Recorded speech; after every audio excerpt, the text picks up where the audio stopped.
Today's video guys, meron lang po akong babatiin ang nag-celebrate ng kanyang birthday. Ang Pigadong Chimay. Ayan, Langga Pigadong Chimay. Happy birthday. And enjoy lang ang life. And I know, dalaga ka pa. Mantik ba? So ayan lang ka.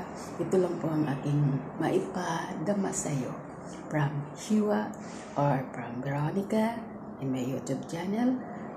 Ingat ka lagi, lalo na sa malayo tayo sa pamilya natin. Ayan, ingatan mo talaga sarili mo lang ka. You know that. And salamat sa suporta. And also, thank you sa friendship natin, still alive. Ayan, di ba? Nawala na sila, pero andito pa rin tayong dalawa lang ka.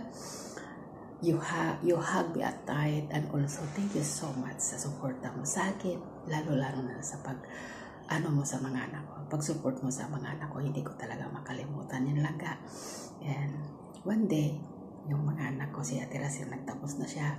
Itong si Juby, mag-4th year college. So, makabawi din sila sa iyo sa langga. Kasi itong si Pigadong Chimay guys, napakabait guys.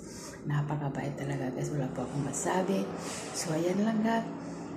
Once again, happy birthday. Enjoy lang ang life. Kahit walang asawa, ang importante is baskog ang lawas, healthy, di ba lang ka? And keep it up lang talaga sa kung anong mayroon ka. I know you are a hard ka ng tita sa mga pamangkin mo. I know that. And I hope na next year mag-asawa ka na.